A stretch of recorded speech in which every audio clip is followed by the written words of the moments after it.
बच्चों, आज हम लोग क्लास 10 भौतिक विज्ञान के चैप्टर विद्युत धारा में से विद्युत चुंबकीय प्रेरण या इलेक्ट्रोमैग्नेटिक इंडक्शन के बारे में जानेंगे। ठीक है, तो देखो इलेक्ट्रोमैग्नेटिक इंडक्शन क्या कह रहा है।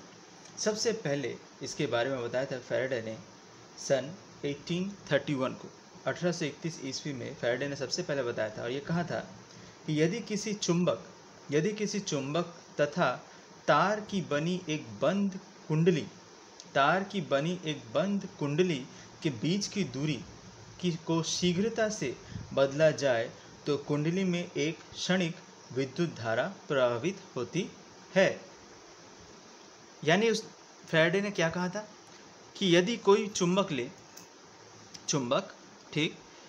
चुंबक और तार की बनी एक बंद कुंडली, अब मेरे पास 3 तार है, इन 3 तार का क्या उपयोग है मैं थोड़ी देर में बताता हूँ। पहले उदाहरण जैसे देख लो, फैराडे ने क्या कहा था। तार की बनी कोई एक बंद कुंडली और चुंबक, इन दोनों के बीच की दूरी अगर कम जाए तो इस तार में एक विद्युत उत्पन्न होगा। ये हमें कहा था फैराडे ने। तो सबसे पहले तो हम देखते हैं कि क्या वाकई में ऐसा होता है, और अगर ऐसा होता है तो इसके पीछे क्या कारण है ये भी हम जानते हैं। ठीक है, तो चलो आओ देखते हैं सबसे पहले होता है कि नहीं। अब मेरे पास, जैसे मैंने कहा, मेरे पास 3 तार है। ये तार जिसको मैंने, ये भी एक बंद कॉपर का तार है जिसको बंद कुंडली में लपेटा है। इसमें मैंने 13 बार इसे लपेटा है। इसके बाद ये तार है, इसे मैंने 24 बार लपेटा है। और उसके बाद ये तार है जिसे मैंने 50 बार लपेटा है।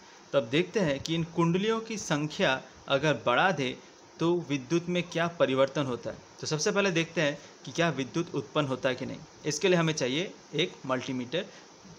इस प्रयोग को करने के लिए सबसे पहले तो हमें अच्छा होता अगर हमारे पास गैल्वेनोमीटर होता। फिलहाल वो है नहीं, तो इस मल्टीमीटर के करंट जहाँ से मापते हैं, माइक्रो एम्पियर जो करंट है उसमें सेट किया हुआ है। अब देखते हैं इसमें करंट उत्पन्न होता है कि नहीं। ठीक, देखो 0 पे सेट किया हुआ है। ठीक, चलो अब देखते हैं। ये इसके 2 सिरे हैं, एक सिरे को यहाँ लगाते हैं।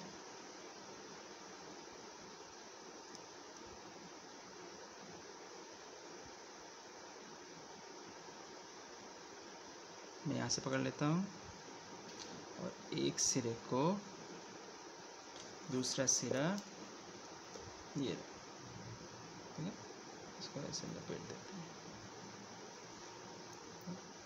अब चलो देखते हैं क्या इसमें करंट उत्पन्न होता है कि नहीं। ठीक, इसमें हमें करना क्या है, ये रहा चुंबक, देखो 0 पे सेट है। ठीक, 0 पे रीडिंग आ रहा है। अब इसको हमें इसके अंदर डालना है और बाहर निकालना है, इसके अंदर डालना है और बाहर निकालना है। अब ध्यान दो, जैसे ही हम अंदर बाहर कर रहे हैं और इसकी गति को अगर मैं थोड़ा ज़्यादा तेज़ करूँ, देखो रीडिंग आ रहा है, माइनस में और प्लस में रीडिंग आ रहा है। देखो दिख रहा है, अंदर बाहर, देखो 2 या 1 के आसपास माइक्रो एम्पियर में रीडिंग आ रहा है। ठीक, ये था वो तार जिसको 13 बार लपेटा है। अब दूसरा तार लेते हैं, दूसरा तार ये, इसको लेके देखते हैं, ये और ये। ठीक, अब देखते हैं इसमें होता है कि नहीं। ये रहा चुंबक, अंदर बाहर, देखो रीडिंग आ रहा है। इसको जितना तेज करेंगे रीडिंग आना चाहिए। देखो आ रहा है, देखो 4 तक पहुंच गया था।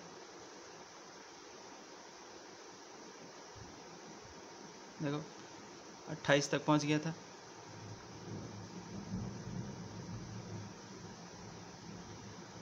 देख लो। अब तीसरा तार लेते हैं, तीसरा तार इसको 50 बार लपेटा गया है। देखते हैं इसमें बढ़ता है कि नहीं, यहाँ और यहाँ। देखो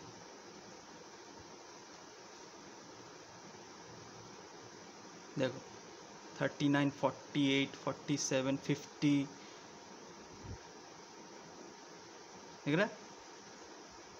देखो रीडिंग प्लस माइनस हो रहा है। ये प्लस माइनस क्यों हो रहा है ये भी बताएंगे, वो हम थोड़ी देर बाद सीखेंगे। पहले ये रीडिंग देखो कि इसमें, यानी जिसमें 50 बार लपेटा गया था उसमें रीडिंग सबसे ज़्यादा आ रहा है, 50 के आसपास पहुंच जा रहा है। इसमें 28-30 तक आ रहा था और इसमें बहुत ही कम 1 या 2 या ज़्यादा से ज़्यादा 4 तक आया था, है कि नहीं, 4 माइक्रो एम्पियर। इसमें करीब करीब तुम्हारा 30 माइक्रो एम्पियर और इसमें आया तुम्हारा कितना 50 माइक्रो एम्पियर। तब सोचो सिर्फ एक चुंबक और सिर्फ एक कॉपर के तार को अगर इन दोनों के बीच की दूरी को अगर बदला जाए, इन दोनों के बीच की दूरी को अगर बदला जाए तो हमने देखा करंट उत्पन्न हो रहा है। अब कुछ और चीज़ देख लेते हैं कि या तो चुंबक इस तार को स्थिर रखें और चुंबक को आगे पीछे करें तो भी इस तार में करंट उत्पन्न हो रहा है, ठीक, या तो इस चुंबक को स्थिर रखें और तार को आगे पीछे करें तो भी देखो इसमें करंट उत्पन्न हो रहा है। यानी इन दोनों की गति सापेक्ष है, या तो इसके तुलना में इसको हम आगे पीछे कर सकते हैं या इसको स्थिर रख के इसको आगे पीछे कर सकते हैं। यानी इन दोनों के बीच की रिलेटिव मोशन, इन दोनों के बीच में सापेक्षिक गति जो है उसको अगर बदला जाए, उसको अगर चेंज किया जाए, इन दोनों के बीच की दूरी को अगर चेंज किया जाए तो हमने देखा कि करंट उत्पन्न हो रहा है। तो अब ये क्यों हुआ, ठीक, अब ये क्यों हुआ ये हम जानते हैं। अब ध्यान दो, यहाँ पे एक चित्र बना हुआ है, ठीक। अब चित्र में तुम्हें दिख रहा है नॉर्थ एंड साउथ, एक बार मैग्नेट मैंने बनाया, ठीक, उसमें नॉर्थ एंड साउथ है। नॉर्थ से चुंबकीय बल रेखाएं नॉर्थ से होती हुई साउथ की तरफ आ रही है, नॉर्थ से होती हुई साउथ की तरफ आ रही है, ठीक, नॉर्थ से यहाँ से निकल रही है, साउथ में आ रही है। तो इन बल रेखाओं पर ध्यान से देखो कि बल रेखाओं सबसे ज़्यादा शक्तिशाली बल रेखा कहाँ है, इस ध्रुव में और इस ध्रुव के निकट में बल रेखाएं जो है सबसे ज़्यादा स्ट्रॉन्ग है, यानी शक्तिशाली है। और जितना हम दूर जाएंगे बल रेखा उतनी कमज़ोर होती जा रही है, ठीक। तो जब इस चुंबक को इसके नज़दीक ले जा रहे थे, तो जब इस चुंबक को इस कॉइल के नज़दीक लेके जा रहे थे तब इसमें सबसे ज़्यादा विद्युत उत्पन्न हो रहा था, लेकिन दूर अगर ले जाए तो ज़्यादा विद्युत नहीं उत्पन्न हो रहा है। यानी इन बल रेखाओं की कुछ न कुछ भूमिका इसमें है। यानी जितनी ज़्यादा शक्तिशाली बल रेखाएं इस के बंद लूप के अंदर, बंद कुंडली के अंदर जितनी ज़्यादा शक्तिशाली बल रेखाएं इस चुंबक की अंदर जा रही है उतनी ही ज़्यादा करंट उत्पन्न हो रहा है। लेकिन अगर दूर ले जाएंगे, यानी बल रेखाएं अभी भी है लेकिन बहुत कमज़ोर, बहुत ही वीक बल रेखाएं इसके अंदर जब जा रही है तो ज़्यादा करंट उत्पन्न नहीं हो रहा है। तो अब यहाँ पे हमें जानना होगा फ्लक्स, चुंबकीय फ्लक्स किसे कहते हैं। अब ध्यान से देखो, ठीक, मान लो मेरे पास एक बंद कुंडली है, ठीक है।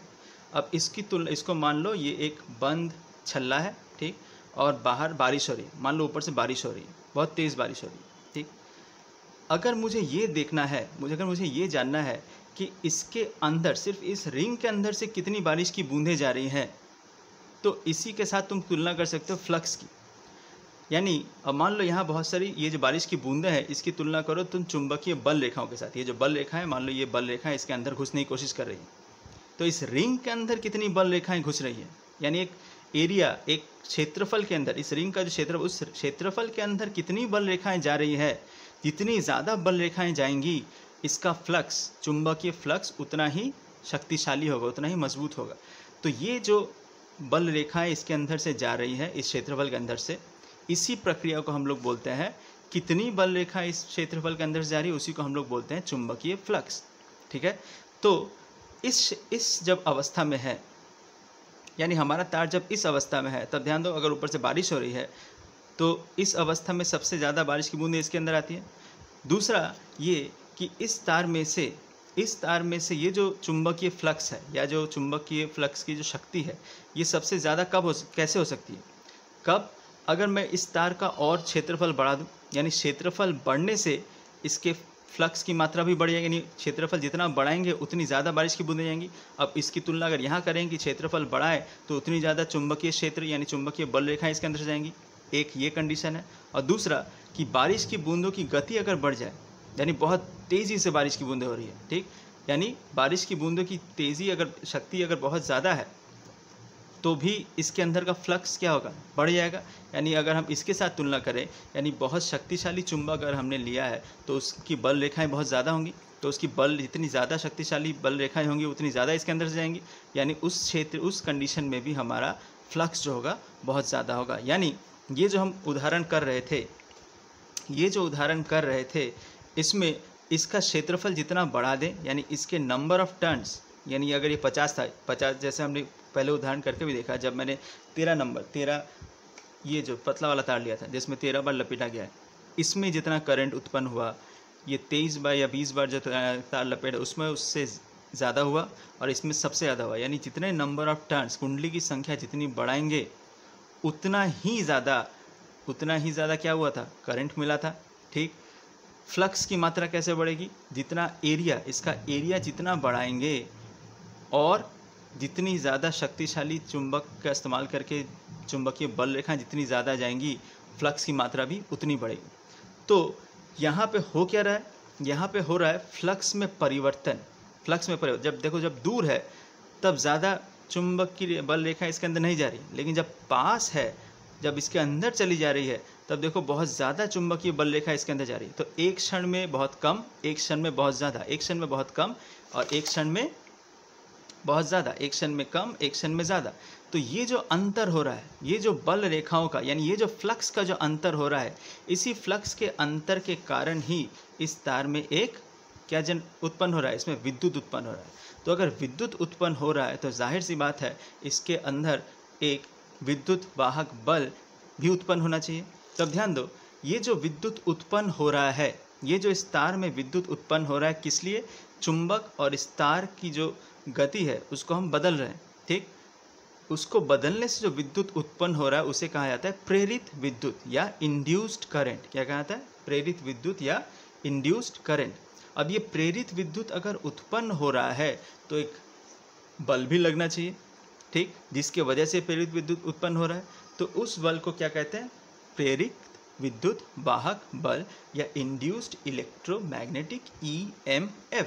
ठीक है, और इस पूरे प्रक्रिया को, ये जो पूरा प्रक्रिया जो चल रहा है, इस पूरे प्रक्रिया को हम लोग कहते हैं इलेक्ट्रोमैग्नेटिक इंडक्शन या विद्युत चुंबकीय प्रेरण या विद्युत चुंबकीय प्रेरण। ठीक है, तो अब जानते हैं सबसे पहले कि यहाँ पे ये करंट उत्पन्न क्यों हो रहा है या विद्युत प्रेरित विद्युत वाहक बल कैसे उत्पन्न हुआ। अब ध्यान से देखो, जब इस चुंबक के नॉर्थ को हम इस तार के सामने लेके जा रहे हैं, जब इस चुंबक के नॉर्थ को इस तार के सामने लेके जाते हैं, तब असल में इस तार के, इस चार तार के, ये जो तार है, इस तार के इस सतह में, सामने की सतह में भी नॉर्थ ध्रुव बन जाता है। इस सामने की सतह में भी नॉर्थ ध्रुव बनता है। अब एक नॉर्थ ध्रुव के सामने इसका भी अगर नॉर्थ को लेके जाएंगे तो क्या विकर्षण होना चाहिए, एक विकर्षण होना चाहिए।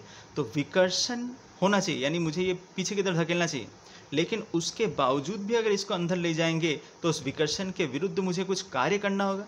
तो यही कार्य, ये जो हम कार्य कर रहे हैं उस विकर्षण के विरुद्ध, वही कार्य किसमें रूपांतरित हो रहा है, वही कार्य असल में रूपांतरित हो जा रहा है विद्युत ऊर्जा में।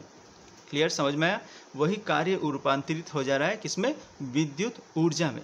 और जब यहाँ से इससे फिर जब बाहर आ रहे हैं तब इसका उत्तरी ध्रुव तो बाहर की तरफ आ रहा है, तब यहाँ पे एक दक्षिणी ध्रुव बन जाता है, यानी विपरीत ध्रुव बन रहा है। और विपरीत ध्रुव इसको बाहर, अब विपरीत है तो जाहिर सी बात इसको आकर्षण करने की कोशिश करेगा, लेकिन उस आकर्षण के विरुद्ध मुझे इसे बाहर लेके आना है, अब चूंकि उसके विरुद्ध मैं कार्य कर रहा हूँ तो यहाँ पे भी एक कार्य हो रहा है, और यहाँ पे भी जो विरुद्ध मैं कार्य कर रहा हूँ वही कार्य किसमें रूपांतरित हो रहा है, वो कार्य रूपांतरित हो जा रहा है विद्युत ऊर्जा में। तो ये जो कार्य है, यही कार्य असल में क्या है, ये तुम्हारा प्रेरित विद्युत वाहक बल है। अब इंड्यूस्ड EMF जिसे कहते हैं, EMF तो कोई बल तो नहीं है, वो है क्या, असल में कार्य है। तो यही वो कार्य है जो हम इस चुंबकीय क्षेत्र के विरुद्ध में काम कर रहे हैं, और फिर जब बाहर निकाल रहे हैं आकर्षण के विरुद्ध भी काम आ रहा है। और यही जो तुम्हारा कार्य है जो रूपांतरित हो रहा है विद्युत ऊर्जा में। तो यहीं से तुम्हें समझ में आ रहा होगा ऊर्जा की अविनाशिता का नियम, जहाँ पे क्या हो रहा है, ऊर्जा का रूपांतरण हो रहा है। ऊर्जा को बनाया भी नहीं जा रहा है, नष्ट भी नहीं किया जा रहा है, सिर्फ ऊर्जा का रूपांतरण हो रहा है। देखो, इस कार्य का, ये कार्य जो मैं कर रहा हूँ, इस कार्य का रूपांतरण किस में हो जा रहा है, इस कार्य का रूपांतरण हो जा रहा है तुम्हारा विद्युत ऊर्जा में। ठीक, तो यहाँ पे हम पढ़ेंगे, थोड़ी देर बाद पढ़ेंगे कि ये जो हमने पढ़ा अभी, ये रूपांतरण, ये लेंस के नियम में हम जानेंगे कि लेंस के नियम के साथ कंजर्वेशन ऑफ एनर्जी किस तरह से आता है। यहाँ पे हमने अभी क्या क्या सीखा कि फैराडे ने क्या कहा था। फैराडे ने कहा था किसी बंद कुंडली में अगर चुंबक को ले जाया जाए, किसी बंद कुंडली में चुंबक तथा एक तार की बनी बंद कुंडली के बीच की दूरी को अगर शीघ्रता से बदला जाए, तब इस तार में क्या होगा, करंट उत्पन्न होगा। तो इस तार में करंट उत्पन्न होगा। ठीक, ये हमने सीखा, देखा भी, प्रयोग भी करके देखा। ये जो करंट है ये निर्भर किसके ऊपर कर रहा है, इस कुंडलियों के ऊपर। इस कुंडली की संख्या जितनी बढ़ाएंगे, जो हमने प्रयोग भी करके देखा, 3 अलग अलग तार लेके जितना कुंडलियों की संख्या बढ़ाएंगे उतना ही ज़्यादा करंट उत्पन्न होगा। जितना शक्तिशाली चुंबक इस्तेमाल करेंगे उतना ही ज़्यादा करंट उत्पन्न होगा। हमने सीखा फ्लक्स किसे कहते हैं, ये भी हमने जाना। हमने जाना प्रेरित विद्युत वाहक बल किसे कहते हैं, हमने जाना प्रेरित विद्युत किसे कहते हैं। तो ये हमने जाना फैराडे के नियम के बारे में। अब फैराडे के नियम के 2 विशेष बात है। फैराडे के 2 नियम थे। अब नियम को ध्यान से देखो, क्या कहा था फैराडे ने। फैराडे ने कहा था, पहला नियम, यदि किसी बंद विद्युत परिपथ से संबंध फ्लक्स के समय के साथ परिवर्तन होता है तो परिपथ में विद्युत वाहक बल प्रेरित होता है और वह तब तक वर्तमान रहता है जब तक चुंबकीय फ्लक्स का परिवर्तन होता है। जाहिर सी बात, तुमने ये देखा था कि इस तार में ये प्रेरित विद्युत वाहक बल कब तक आ रहा है, या इसके अंदर करंट कब हो रहा है, जब इस फ्लक्स में परिवर्तन हो रहा है। यानी जब चुंबकीय फ्लक्स में परिवर्तन हो रहा है तब तक ही इसके अंदर प्रेरित वाहक बल उत्पन्न हो रहा है। और जैसे ही मैं इसको मान लो ये मैंने यहाँ रोक दिया, यानी कोई देखो अंतर नहीं है। देखो करंट भी 0 है, करंट भी बोला जाए तो 0 के आसपास ही है, ठीक। यानी अगर ये स्थिर रहा, कोई अंतर ना हो तो क्या होगा, तो कोई भी प्रेरित विद्युत वाहक बल भी उत्पन्न नहीं होगा और करंट भी उत्पन्न नहीं होगा। तो पहला नियम समझ में आया। और दूसरा क्या कह रहा है, दूसरा नियम, किसी कुंडली या बंद परिपथ में प्रेरित विद्युत वाहक बल का परिमाण उससे संबंध चुंबकीय फ्लक्स के परिवर्तन के दर का समानुपाती है। ये भी अच्छा नियम है।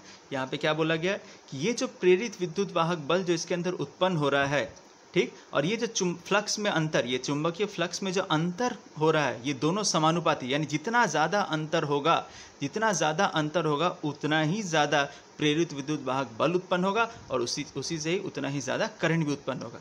तो फैराडे के दोनों नियम तुम्हें समझ में आया, ठीक। अब जानते हैं लेंस का नियम। लेंस ने क्या कहा था।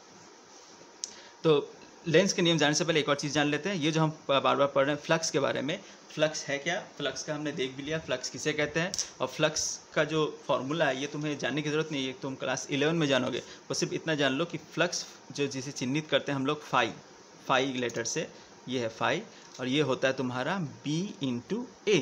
बी क्या है, बी है चुंबकीय बल की रेखाओं की शक्ति B, और ए क्या है, एरिया। जो हमने देखा था फ्लक्स कैसे बढ़ रहा था कि इसके एरिया को जितना बढ़ाएंगे उतना ही ज़्यादा चुंबकीय बल की रेखाएं इसके अंदर जाएंगी तो फ्लक्स बढ़ जाएगा। या अगर जैसे बारिश को उदाहरण में हम देखा था कि जितनी ज़्यादा शक्तिशाली बारिश की बूंदें गिरेंगी उतनी ज़्यादा फ्लक्स बढ़ जाएगी, उतनी ज़्यादा यहाँ पानी इकट्ठा होगा।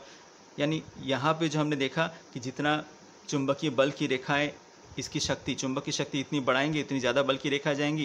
यानी बी और ए, इसका एरिया भी जितना बढ़ाएंगे या बढ़ाएंगे जितना, उतना ज़्यादा फ्लक्स स्ट्रांग होगा। तो ये है फ्लक्स का formula, phi equal to B/A। इसकी इकाई SI पद्धति में है वेबर और CGS पद्धति में है मैक्सवेल। परीक्षा में बहुत बार आता है कि ये SI फ्लक्स की इकाई क्या है, SI पद्धति में या CGS पद्धति में, तब तुम्हें ये लिखना होगा। SI पद्धति में है वेबर यानी न्यूटन मीटर पर एम्पियर, और CGS पद्धति में है तुम्हारा मैक्सवेल, ठीक है।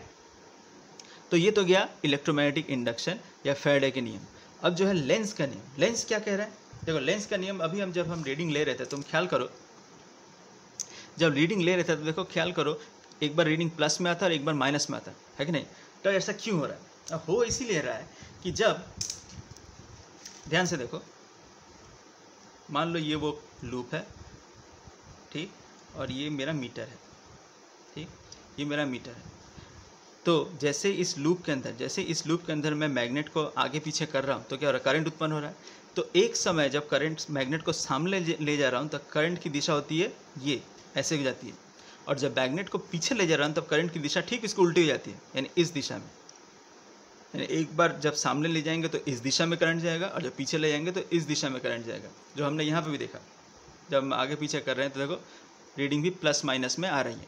तो ये हमने क्यों देखा कि यहीं पे जो है लेंस ने क्या कहा है कि विद्युत चुंबकीय प्रेरण की घटना में प्रेरित विद्युत वाहक बल तथा प्रेरित धारा की दिशा लेंस के नियम से ज्ञात की जाती है। यानी लेंस के नियम, ये लेंस का जो नियम है इससे हम ज्ञात कर सकते हैं कि प्रेरित विद्युत वाहक बल यानी इंड्यूस्ड ईएमएफ और प्रेरित धारा यानी इंड्यूस्ड करंट की दिशा क्या होगी, ये लेंस के नियम से हम जान सकते हैं। अब नियम क्या कहता है, बहुत ही अच्छा नियम है, यह बहुत ही इंपॉर्टेंट नियम है, परीक्षा में आता भी है कि ये कह रहा है इस नियम के अनुसार विद्युत चुंबकीय प्रेरण के कारण सभी अवस्थाओं में किसी परिपथ में प्रेरित धारा की दिशा इस प्रकार होती है कि वह उस कारण का विरोध करती है जिसके कारण वो अर्थात प्रेरित धारा स्वयं उत्पन्न होती है। यानी ये जो करंट उत्पन्न हो रहा है इस सर्किट में, ये करंट, ये जो विद्युत धारा, ये हमेशा उस कारण का विरोध करेगी, उस कारण का विरोध करेगी जिस कारण से ये उत्पन्न हो रही है। अब किस कारण से उत्पन्न हो रही है, ये कारण किस कारण से, चुंबकीय फ्लक्स जो है उसके परिवर्तन के कारण ये उत्पन्न हो रही है। तो ये करंट जो है ये हमेशा उस कारण का विरोध करेगी, उस कारण का विरोध करेगी जिस कारण की वजह से वह स्वयं उत्पन्न हुई है। तो इसीलिए यहाँ पे रीडिंग आता है माइनस, यानी वहाँ पे माइनस आता है, वो हमेशा विरोध करेगी, उस कारण का विरोध करेगी जिस कारण की वजह से वो उत्पन्न हुई है। तो यहाँ तक क्लियर हुआ बच्चों। तो यह था तुम्हारा लेंस का नियम। लेंस के नियम में कंजर्वेशन ऑफ एनर्जी कहाँ था, मैंने वो बता दिया था, जहाँ पे हमने देखा था रूपांतरण हो रहा है, ठीक, जहाँ पे रूपांतरण हो रहा है वहाँ पे हमने लेंस का नियम के बारे में पढ़ा था, जहाँ पे हमने ये जाना था कि ये जो नॉर्थ ध्रुव को जब ले जाएंगे तो यहाँ पे भी नॉर्थ ध्रुव बनेगा, उसके विरुद्ध मुझे कार्य करना पड़ रहा है।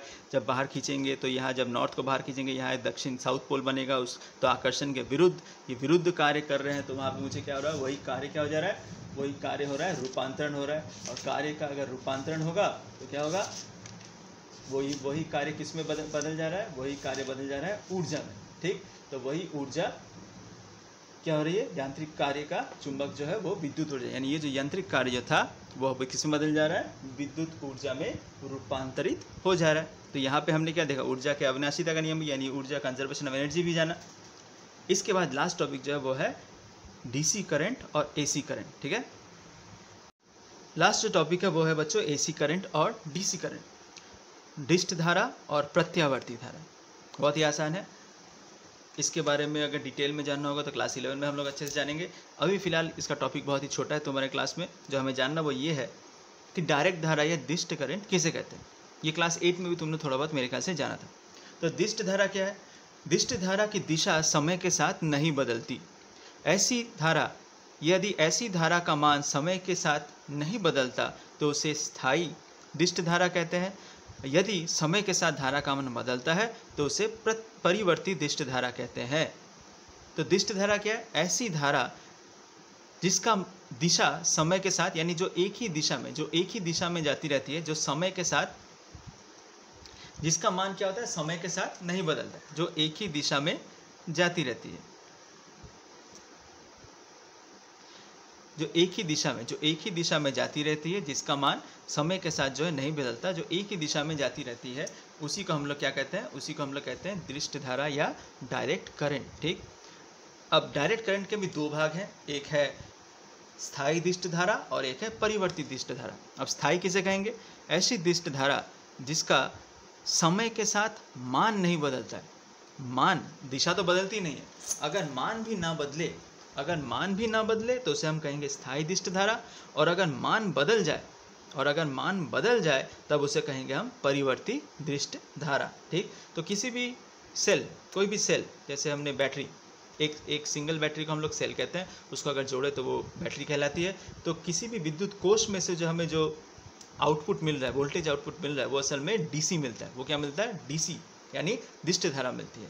अब आते हैं एसी यानी ऑल्टरनेटिंग करंट में। ये क्या कहता है, एक आदर्श स्थिति में समय के साथ चुंबकीय क्षेत्र में कुंडली में प्रेरित विद्युत वाहक बल ईएमएफ जो परिवर्तित होता रहता है उसे प्रत्यावर्ती विद्युत वाहक बल कहा जाता है।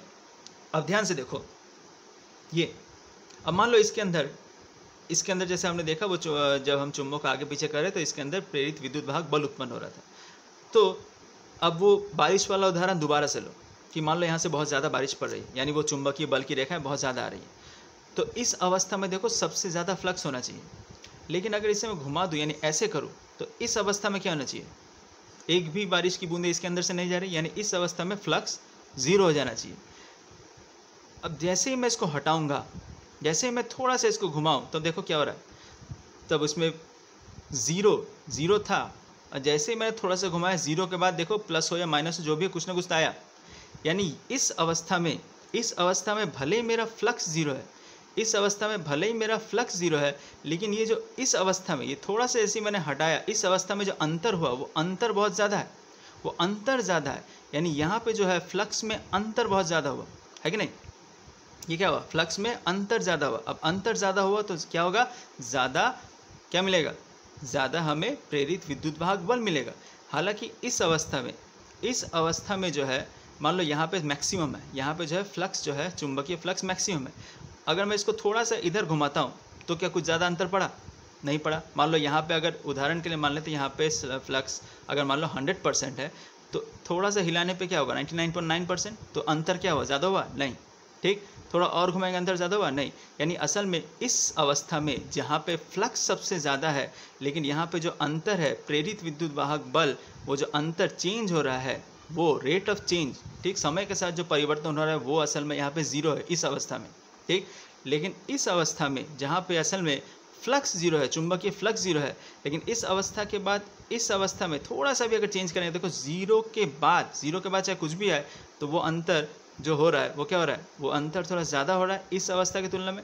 यानी यहाँ पे प्रेरित विद्युत वाहक बल जो होगा क्या होगा, ज़्यादा होगा। यानी इस तार को मैं जितना ऐसे से घुमाऊँ, ठीक, इस तार को मैं जितना ऐसा घुमाऊँगा उतना क्या होगा, उतना इसके अंदर प्रेरित विद्युत वाहक बल उत्पन्न होगा।